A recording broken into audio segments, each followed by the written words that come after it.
Good morning, viewers. Welcome to Konaseema Shorthand classes. Get ready for dictation. 5 seconds. Mr. Deputy Speaker, from the note attached to the supplementary demands, it seems to me that the purpose of the flying squad is to check the evasion of motor vehicles tax.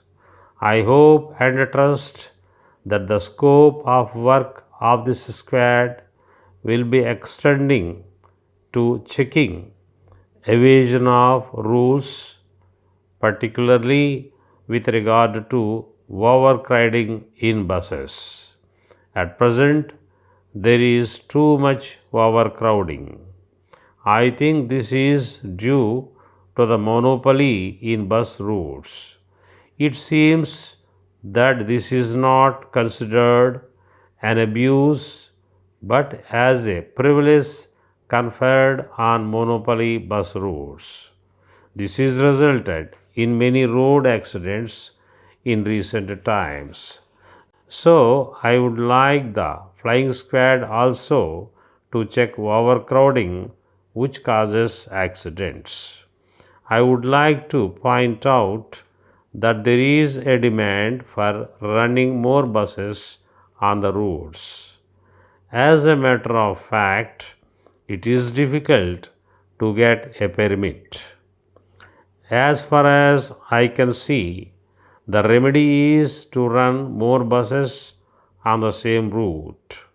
In this connection, I want to bring to the notice of the House that the plying of buses has become a monopoly trade now. I want to know why in this trade competition should not be allowed. If the government are not prepared to do that, I suggest that more buses may be put on the roads so that accidents may be prevented and more facilities may be provided to the traveling public. Unless we end this monopoly, it may not be possible to avoid accidents and inconvenience to the passengers. There was a time when we said that individual bus owners should be preferred to fleet owners.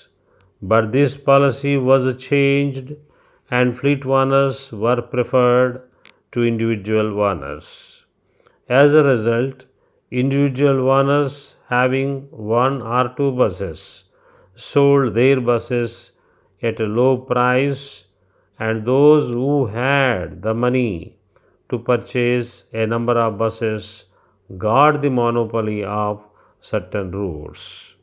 On this occasion, I would suggest that no monopoly should be allowed in any particular route as far as possible. There must be at least a minimum of 3 operators in each route so that the general public may be able to have better travel facilities.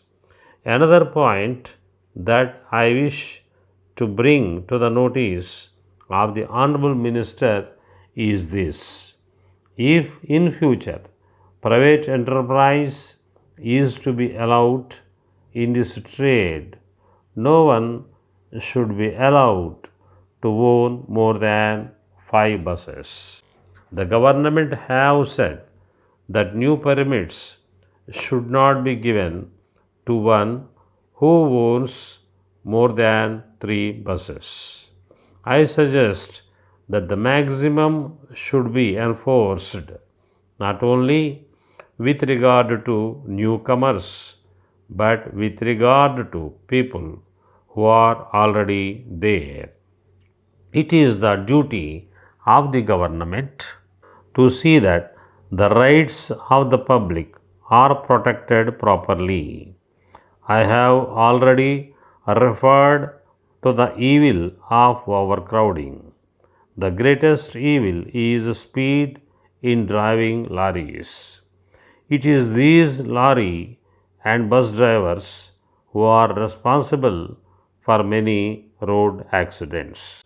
Letter from Krishna and Company, Mumbai, to Thiru R. Gopalan, Chennai. Dear sirs, we thank you for your letter of the 10th May. We are sorry to hear of the trouble you are having with our water pump, which you recently bought from our Chennai agents. We assure you that the performance of our water pump is guaranteed, and we want you to feel that we always stand by our guarantee. So, we have instructed our Chennai agents to send their engineer as soon as possible to inspect your pump. As our pumps are well tested before they leave the factory, we believe that the trouble you are having may be due to some fault in the installation of the pump. However, the engineer will find the cause of the present trouble and give you the necessary advice. If he finds that some parts of the pump are defective, we shall replace them at our cost. We consider you as an esteemed user of our water pump. So we shall consider it a favor if, after the engineer solves the difficulty, you send us a letter expressing your pleasure that the pump is working to your entire satisfaction. Yours faithfully,